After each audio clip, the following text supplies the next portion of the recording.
Today, our journey took us to Auburn, Massachusetts, a town just south of Worcester with a population of just around 17,000 people located in 16.4 square miles of land. Our first stop was breakfast at the Coffee Mug, where we met the owner, Effie, and were joined by State Representative Paul Frost.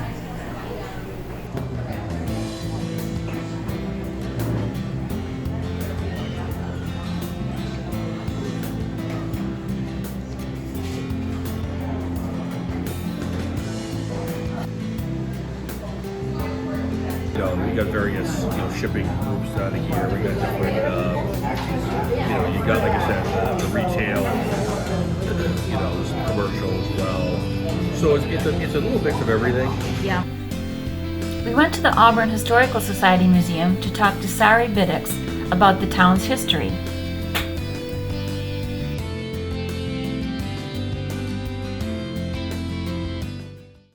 We're here with Sara Biddix at the Auburn Historical Society. Thanks for being with us today, Sara. So tell us about what you know about the history of Auburn. I know a lot about the history of Auburn. The only thing we don't know, and nobody knows, is why Auburn is named Auburn. Oh, okay, just small detail. We know it was Ward from 1778 until 1837, but we had some large mills in town, and there's a town Ware. Mm-hmm. And Ware was getting Ward's mail, and they got upset about it and wrote us a very snotty letter. How dare they? We have a copy of it. Demanding we change our name, and we know that the people from Auburn went to Boston to name the town Sullivan after the late governor. Okay, and then Auburn came about. Yeah. Maybe somebody had auburn hair and they liked it. They liked it, or Oliver Goldsmith had a poem out entitled On the Village Green, which began Auburn, sweet Auburn, loveliest village on the plains. But there's no plains in this town. But I do know for a fact that all of the selectmen from Ward went to the dedication of Mount Auburn Cemetery in Cambridge, the first garden cemetery in America, in 1830. And I believe it came from that. Interesting. But I can't prove it. Okay. Which is sad. So Auburn became a city or town in what year? Town, 1837. 1837 was when it became Auburn. It became Auburn and it was a town. Okay. Yeah. So what makes up the history of Auburn? Is it a farming community, industrial? It began as a farming community, but we had several mills, sawmills and clothing mills, two great big ones. Mm-hmm. The Stoneville Mill and the Pondville Mill. We do have pictures. And the Pondville Mill made shoddy, which is basically reworked rags. Oh. But the Stoneville Mill made high-quality woolen clothes, including uniforms for the Civil War. Okay. And there was a lot of dairy farming and regular farming in Auburn, but that kind of petered out toward the middle of the second half of the 1800s, and then people were working in the wire mills and the abrasion mills like Norton Company, and they worked down also in Wyman Gordon, which is why we had 2 train lines and 2 trolley lines in town to transport people to Worcester and Grafton, mm-hmm. and Southbridge and other places like that. So it became more of a community where people work other places. Yeah, bedroom community. Well, I was trying to call it a little more elegantly, but yeah. Okay. That's good. And what kind of government does we Auburn have a town manager and a board of selectmen, or select persons. Okay. So what stands out to you as far as the history of the town? Standout events or people? Well, of course, the world's first liquid fuel rocket was shot off in Auburn in 1926, if memory serves. That was Robert Goddard. That was a big deal. The scuttlebutt is that the first shopping cart was made in Auburn. Oh. But again, nobody bothered to write that down, so I don't know for sure. Oh. I know they invented a wire drawing process in town, and a specific kind of monkey wrench was invented in Auburn. Oh. We have several authors that came from town. We have, of course, Jeffrey Lynn, who was a big-time actor in Hollywood, the Harrison Ford of the 1930s. Oh, every now and then Turner Classics does a Jeffrey Lynn Day.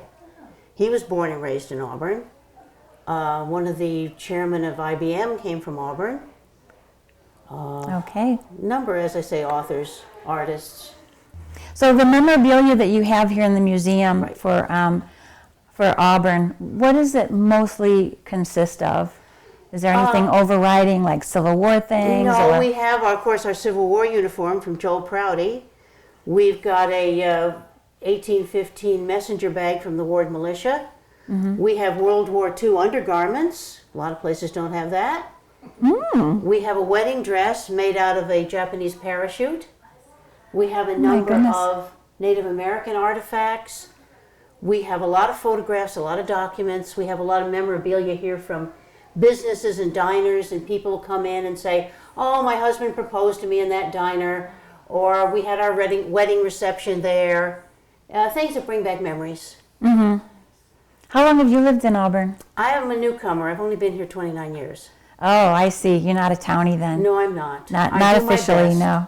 But I am not. That's excellent. Tell me a little bit more about this rocket thing. This is really fascinating. Sure. Robert Goddard was born, of course, and raised in Worcester, and did most of his education work in Worcester. But he was eccentric, to say the least. And he was practicing with liquid fuel rocket. He worked for Clark University, and he wanted to set off the world's first liquid fuel rocket inside Clark, in the building. And fortunately, a person in authority shooed him off. So he had a distant cousin, Effie Ward, who lived in Auburn, and he had done some experiments at her house and hadn't destroyed anything yet. So she foolishly said, sure, try your little rocket toy here. And he shot off the first liquid fuel rocket in March of 26. Outside. Outside. That was a good And call. he shot off many dozens of rockets. There were only 9 that were noteworthy and really went up. But he did manage to blow up a silo and several wind towers and blackened a number of the rocks. And she grew cabbages and strawberries, and he destroyed a lot of those. But the 10th and final rocket went up about 186 feet, went over, and the gas cap fell off. So when it hit the ground, it blew with such a force that you could feel it for 2 miles. And that's when the police and the fire showed up. And that's when every newspaper in the country carried the headline, Professor Goddard of Clark shoots moon rocket, has a moon rocket crash. But he didn't want to go to the moon, he wanted to go to Mars.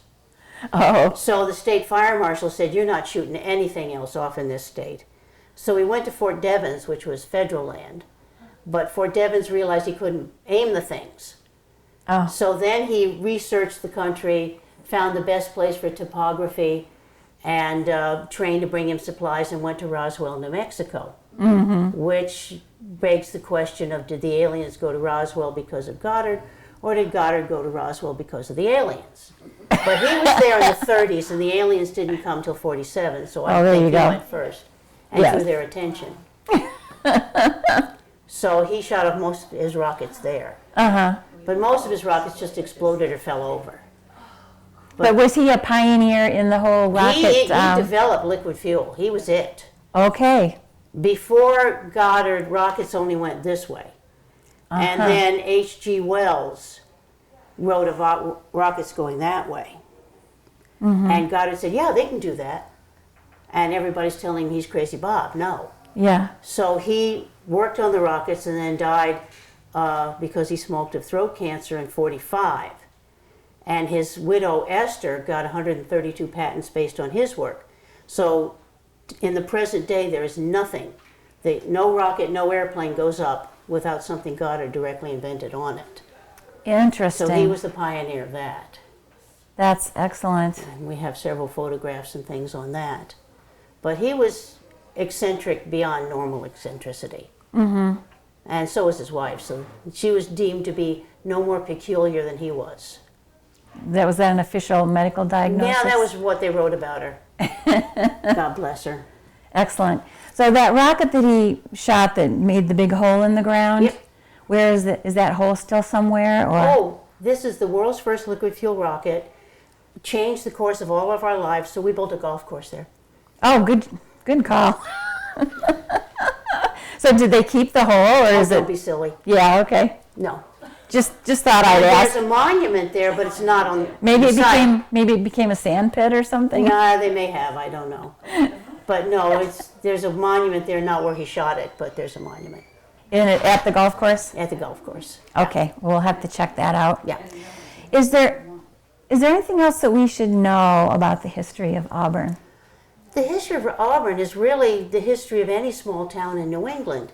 We had Native Americans, we had settlers, we had wonderful people who gave their lives for their country, who came from Auburn, many, many, many military people. We had good people who started with nothing and became very successful. Excellent. We're New England, and that's Yeah. what we do. Yes. Excellent. Well, thank you very much for our pleasure. talking to us today and telling us about the And wonderful I'm happy history to of talk Auburn. about the Auburn Historical Museum, open Tuesdays and Saturdays, 9:30 to 12:30, 41 South Street in Auburn. All year long? All year long. Excellent. Thank you very much. Pleasure. Jeffrey Lynn did a lot of movies, a lot of Bogart movies, and he did the stage and soap operas. The last thing he did, and he was You see the sign? 79 or so, was an episode of Murder, She Wrote. Oh. He was just getting out of prison, having been falsely accused, and he wanted Jessica to clear his name for the sake of the children and the grandchildren. So they brought in all the actors who were still alive from one of his old movies where he was falsely accused of murder, like Lloyd Nolan, and they set it all up with clips from the old movie, and they had it all done up at the end, and Jessica proved his innocence using clips from the movie. And it was a really clever episode, but that was the last thing he did. This is Goddard Park.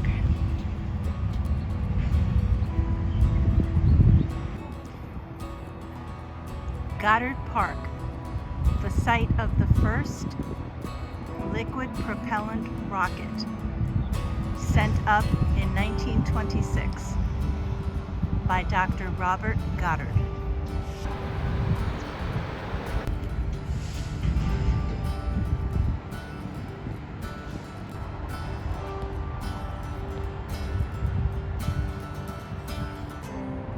We're going to Crystal Caves Mini Golf. Mini golf!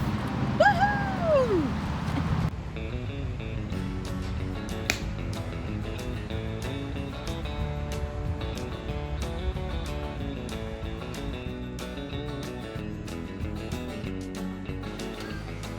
I'll take green.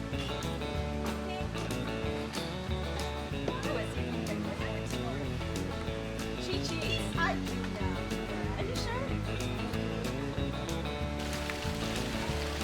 Cheater, cheater, stop! Cheater.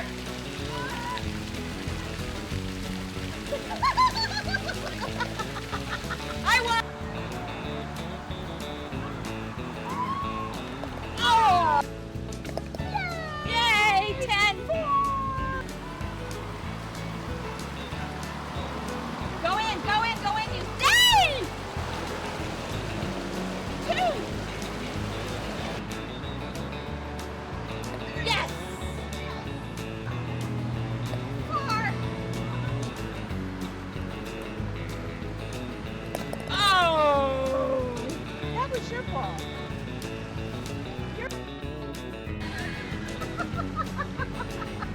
Okay.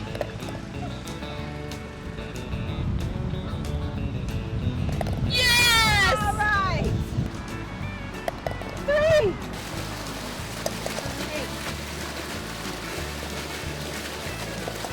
For a second, I thought it wasn't going to go in. 2. Still left. Yahoo! Woohoo! 4.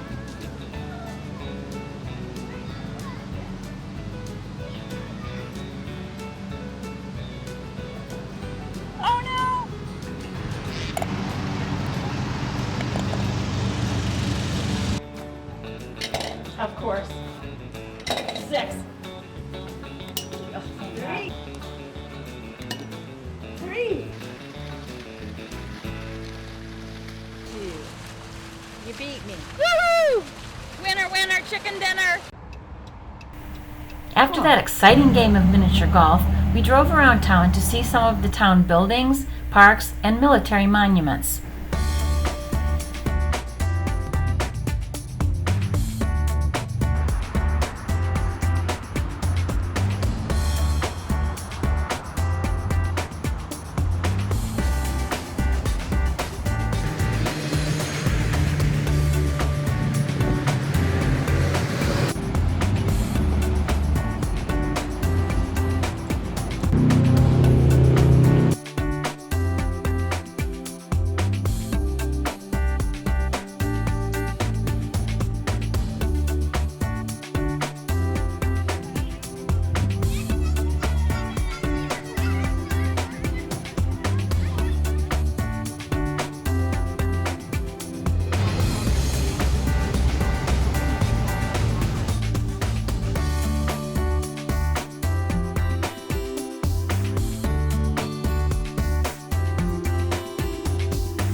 We stopped for a quick lunch at Major League Roast Beef and Wings.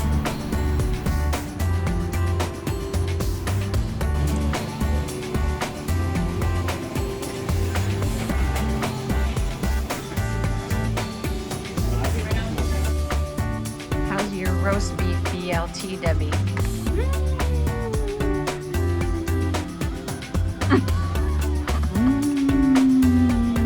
Good?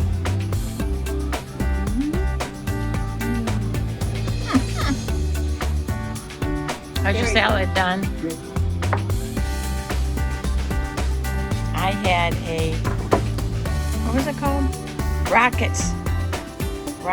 roast beef, American cheese, tomato on a spinach wrap. It's yummy.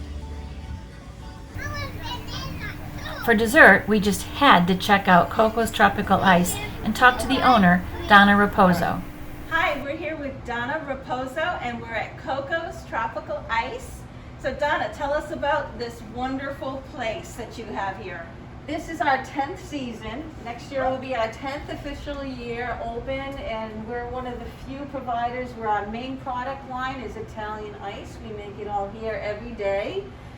I'm dairy sensitive. That's what motivated me to have a frozen dessert that was had no dairy or no soy. Oh. So, and we're very mindful of allergies, and we have a process and a procedure that we go through when people tell us, that they have allergies, and we explain to them what we do and how we do it.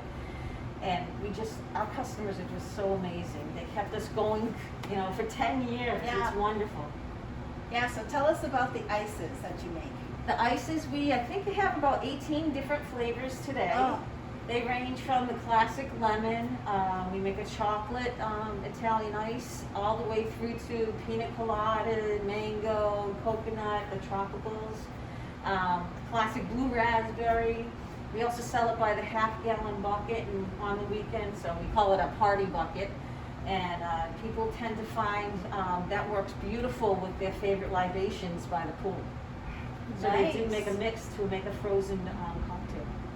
Nice, very nice. Yes. And I see that you've got some mixed with vanilla ice cream, chocolate ice cream, different. Absolutely. Soft That's serve. So we have people look at our menu and go, there's so much to do, because it's not cookie cutter. We make ice so you can have ice, or we have delicious soft ice cream, and it's real ice cream. It isn't soft serve, so it just enhances. It's a wonderful flavor by itself, our ice cream.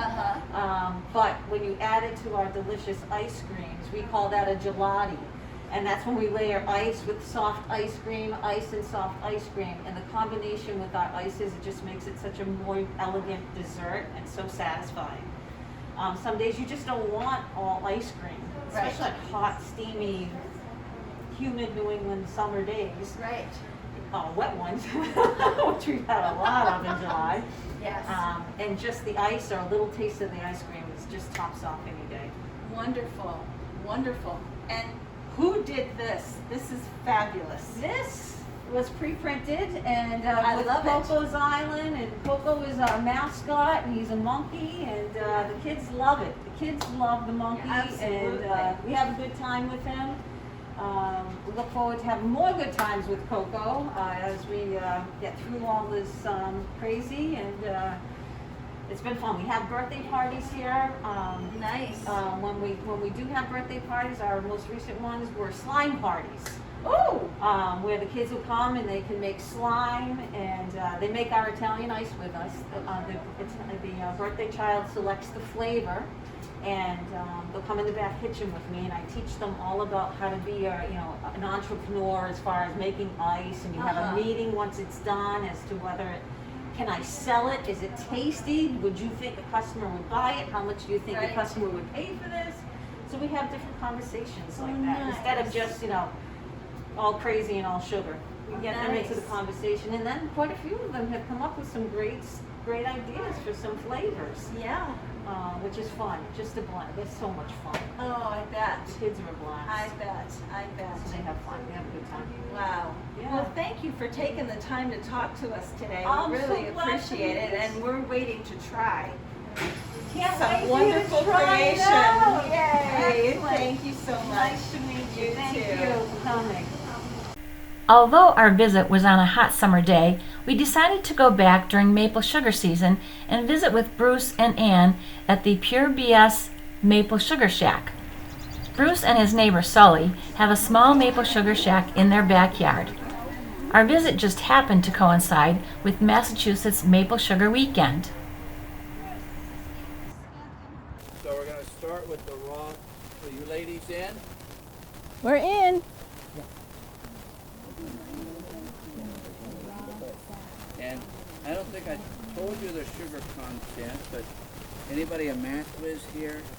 So if it's like 40 or 50 to 1, and we want to get 66% sugar, This is the sap. what Yeah. percent is the raw? I'm not sure how good it is. Right? Who is it? So there, so there's roughly... That's the raw sap, right? That's the raw sap. Yes. Yes. So what this is sap somewhere in the middle. Oh, gotcha. So that what have we been doing? Boiling. Boiling, which means we're getting rid of the and Water. keeping the yes, very good. Oh, yeah. Getting there. Maple syrup. Now we're gonna have syrup. Oh. So we're gonna start with amber. So what do you notice about the color and then the taste? It's darker, Yep. thicker.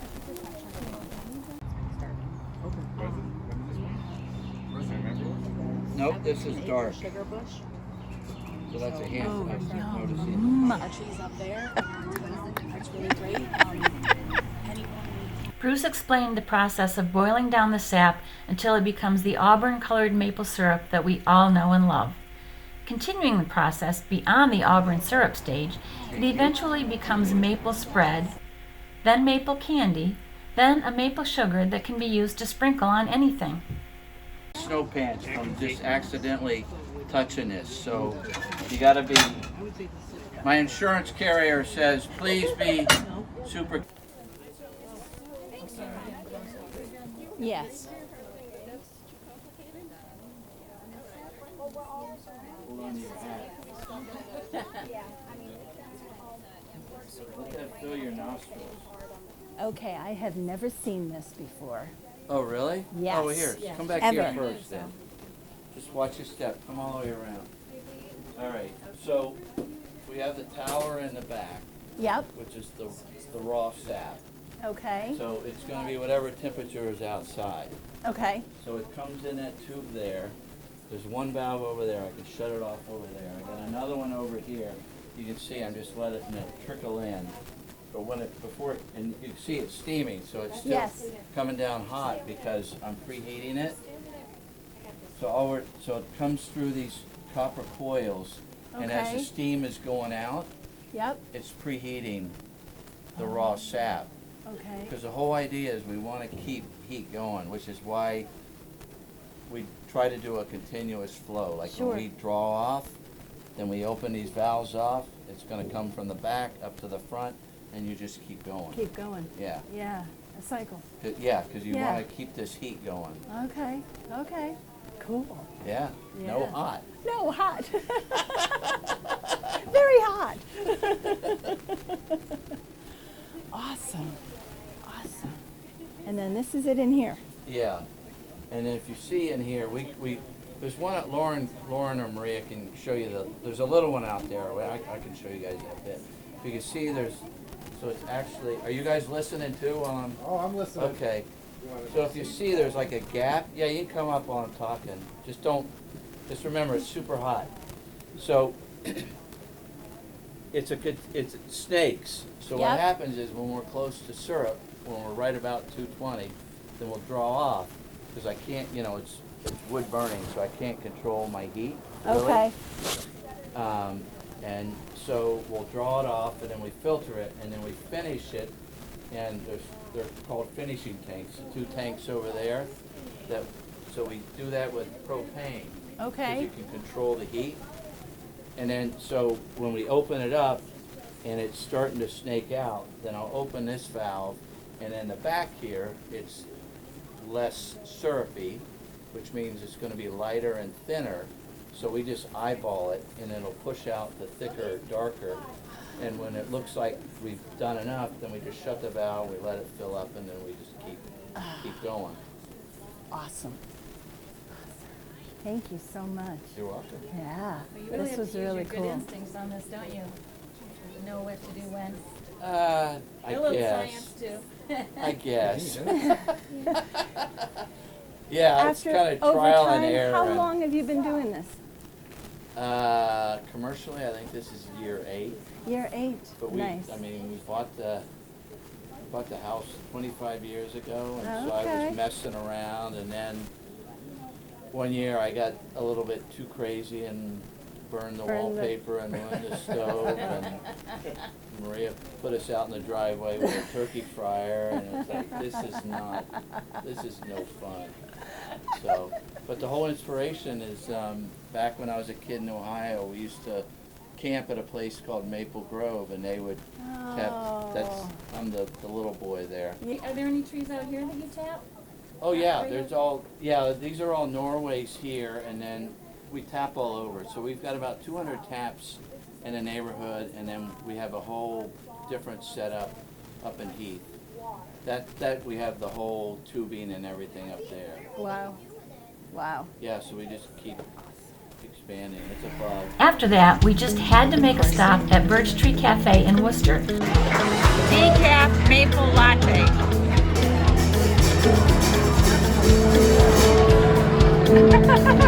Yum.